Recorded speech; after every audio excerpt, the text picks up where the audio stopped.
Night dinner cook பண்ணுறக்கு காலையிலேருந்து யோசிச்சு கன்ஃபியூஸ் ஆகல. சிம்பிளாக டின்னர் பிளானிங் எப்படி பண்ணுறதுன்னு ஒரு டிப் இந்த வீடியோவில் சொல்கிறேன்.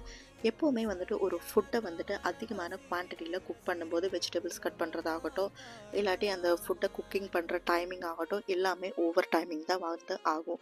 எப்போவும் ஃபுட் வந்து நம்ம ப்ரிப்பேர் பண்ணும்போது கொஞ்சம் கொஞ்சமாக வந்துட்டு ப்ரிப்பேர் பண்ணும்போது அதோட டைமிங்கும் கம்மியாக இருக்கும். ஒரே ஃபுட்டை சாப்பிட்டோங்கிற ஒரு ஃபீல் இல்லாமல் நம்ம கொஞ்சம் வெரைட்டி ஃபுட்டாக ட்ரை பண்ண மாதிரி இருக்கும். இப்போ மார்னிங்கோட பேலன்ஸ் ரைஸ் இருந்துச்சுன்னா ஃப்ரைட் ரைஸோ எக் ரைஸோ இல்லை டொமேட்டோ ரைஸோ வந்துட்டு அதை தாளிச்சிக்கலாம்.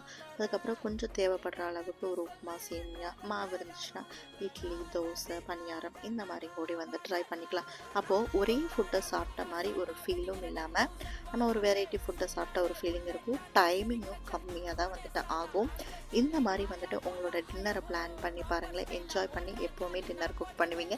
இந்த மாதிரி மோர் வீடியோஸ்க்கு நம்ம சேனலை